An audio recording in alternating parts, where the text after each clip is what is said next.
Hey y'all, it's Mallory. Welcome back. Today we're talking about the curse of the wrong good idea. Where did you get that idea? This is a phrase we hear frequently, but don't often put much thought into, although we should. So, where do ideas come from? More importantly, who do they come from?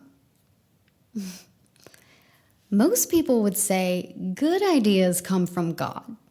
But in reality, God is not the only one who will send you $1 million idea. You may not want to hear that, but it's true, and it's very important to grasp.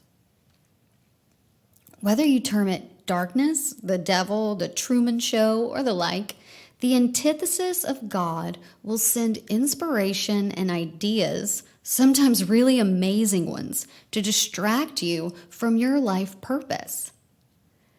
In the same way you must vet and source your own thoughts, you need to learn to vet your own ideas too. Running full steam ahead with the wrong good idea can prove detrimental by putting you on a completely different timeline than what was intended and needed for you to reach your highest potential and complete your true mission. This is how easy it is to be led astray and sabotaged. Wrong good ideas are also an extremely easy way to be led into unnecessary danger and debt, which is certainly not of God. If you take nothing else away from this, please remember that. So what should you do when you get a seemingly good idea? Step 1, write it down. Honor the idea, create a project file. Anytime I have a good idea pop into my brain, I write it down, allowing for full idea flow to occur. When this happens for me, I create a new project file or Google document outlining and detailing the full scope of the prospective plan as if I were going to present it to backers. But the person I'm really presenting it to is myself. Run the numbers, do it all. After you get it out of your head and onto paper, if you still think it's a good idea, step away. Don't do anything. Don't post about it, and don't tell anyone else. Sit with it and allow it to be only yours until you can determine if it is actually the right move. Oftentimes, if we post something or tell somebody about the idea we have, our ego then feels it has to move forward, regardless of the project's true viability, for fear that others will think we couldn't hack it. Well, I have to do it now because I already told everyone, that kind of thing. This creates an ego trap. Don't do this to yourself. Zoom out instead. Whether it's for an hour, a day, a week, or a year. Get away from the idea enough that you can see the full picture and not just the exciting newness that creates an adrenaline and endorphin rush cocktail within the body.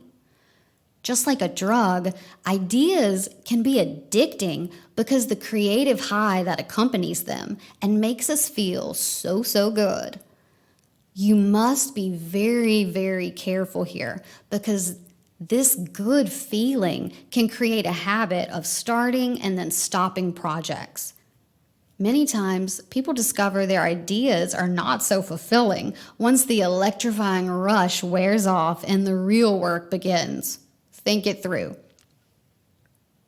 Remember, just because you have an idea doesn't mean it's good. Just because an idea is good doesn't mean it's right for you.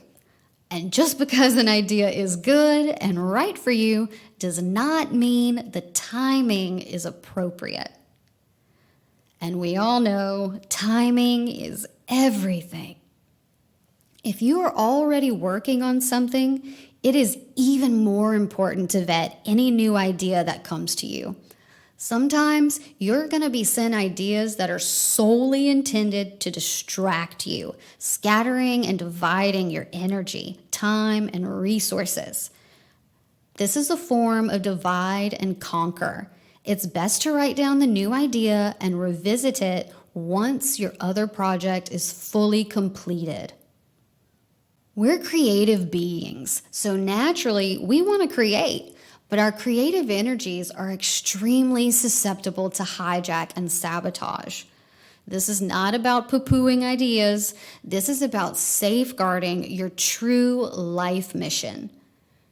Entertaining too many ideas at once creates instances of self-sabotage, causing you to bounce from one thing to the next with nothing ever being completed or fully developed to the degree that it should be done. Step 2, determine motivation and mission. What's the motivation? What's the mission? Does this help anyone? Is it in service to others? Any idea sent by God will also be in service to others, not only yourself, and it will not be purely money motivated. The tricky part about asking yourself this particular question is that darkness will often try to bait you into a project or idea under the guise of making the world a better place. This is a trap that can be really difficult to discern, so pay close attention to the red flags and any gut instincts that may arise. Remember, darkness is a master at masquerading as light, goodness, and godliness. It looks for the bleeding hearts and naivety because these types are so easy to take advantage of. Be aware and stay vigilant. Step 3, ask why. Why is this being pushed to me? Is this needed? Is this my piece? Just because you get the idea for something that is needed does not automatically mean it is your piece per se. My advice to anyone who is looking to spend their time, energy, money, and resources starting something new is to always make sure the project is in your own wheelhouse first. Do you have any real experience or expertise to lend here? Being in the vicinity of experience is not enough. I myself have a family full of master plumbers, but I can guarantee you my next book is not going to be How to Be a Better Plumber, because I have no experience or firsthand knowledge of plumbing myself. Stick to what you personally know rather than something you know about. There is a big, big difference. This line of self-questioning doesn't always come into play when you're considering an invention or a product, but more so with information distribution, such as books, podcasts, things like that, or businesses, nonprofits, and charity projects. And sometimes it's a hard lesson to learn, but simply wanting to make the world a better place does not automatically make something your piece either. Step 4, energy management. I personally detest the phrase, "Do you have the bandwidth to handle this?" when we're talking about time and energy. But do you? The ego will chime in, "Oh yes, I can do it all." But can you do it all to the exceptional degree that each project deserves? Be honest with yourself. Step 5, ask, what if? Most people's first question regarding a new idea is, what if it fails? Well, that's easy. You move on. The better question to ask is, what if it works? What does your reality become if the project succeeds? What does the day-to-day look like? What kind of lifestyle does this create and require? What hours are involved? What changes must be made to accommodate this new perspective life? What kind of schedule or travel would be required? Do you want to be in an airport multiple times a week? If you have a family, what does this mean and look like for them? Think it through and consider everyone involved, not only yourself. My partner and I make movies. That might sound glamorous to someone on the outside looking in. It might seem like our days are filled with travel to fancy filmings and premieres with swag bags and red carpets and celebrities, but the reality is, it's not. Red carpet events only come around every once in a while, and you only get to film a handful of weeks out of the year if you're lucky. The rest is all editing, paperwork, dealing with lawyers and unions, budgets, and scheduling. It's a mundane slugfest a lot of the time, as any work can be. But that's the true reality. Let's not sugarcoat things. You should also always consider the types of problems and challenges you are bound to run into. Ask yourself, is this something I really want to dedicate my life to long term? Step 5, know your mission. Could I open a frozen cafe au lait food truck in Los Angeles and make a ton of cash really quickly? Yes, I am certain I could. But is it the best use of my time, talent, and resources, or is it a distraction from my true mission? My prospective project file is huge. It contains a very random mix of businesses, books, script ideas, causes, charities, you name it. Some will be developed and implemented in the future, and some will absolutely never see the light of day. Being able to discern between the two will save you time, money, and lots of energy. But what if you don't know your mission? That can be a problem. To realize your mission, all you have to do is get quiet, go within, and ask yourself, or God, what is my mission? What was I sent here to do and accomplish? When you're really ready to listen, it will be revealed to you. Whether you prefer to term it your inner intelligence, the universe, or God, we typically receive messages in the form of symbols, synchronicities, and intuitive knowing or gut instinct. This may happen instantly or later on as you go about your day. This is the law of response at work. You may not always like the answers you receive, but you will always get an answer. It really is that simple if you allow it to be and listen long enough to hear the whispers.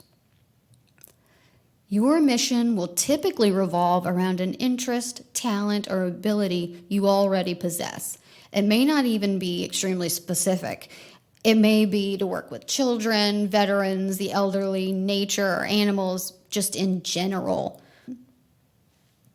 No one else can tell you what your mission is. You have to realize it for yourself. And you may have more than one. For example, part of my personal mission is to translate energetic and spiritual knowledge into more easily digestible and public-friendly writings and books. Another is to be an example of godly femininity for those around me, especially the children in my family. If you have children in your care, it's important to understand that they are your mission too. Raising a child to become the person they're meant to be is one of the most important and difficult missions there is on earth. If this responsibility has been gifted to you, it is time to understand your own importance and start living up to it. This mission should always come first. The children are the priority. Step 6, create a personal mission statement. Creating a personal mission statement will help alleviate confusion in the future. Once you know your mission, from then on, you'll be able to test any idea you receive against it. If a prospective project doesn't jive with your mission for whatever reason, count your blessings and move on. You are unique, And your mission will be unique too. Your love, gifts, and talent are needed more than ever right now. But they need to be utilized optimally and in the correct time and place to be most effective. It should also be noted that fame and riches are not indicative of being on the right path. Gaining extreme wealth and notoriety are often used as motivators to trick individuals into projects and lifestyles that are actually contrary to their mission in order to sabotage their true potential. Do not let smooth-talking shysters fool you into thinking otherwise. Hold steady, keep to the narrow path, and know that when you're doing the work you were meant to do, you will be provided for from above. And if one day you should wake up to find yourself off path, know that it's never too late to correct your course. Wishing you lots of love and great success in anything you put your heart towards. See you next time.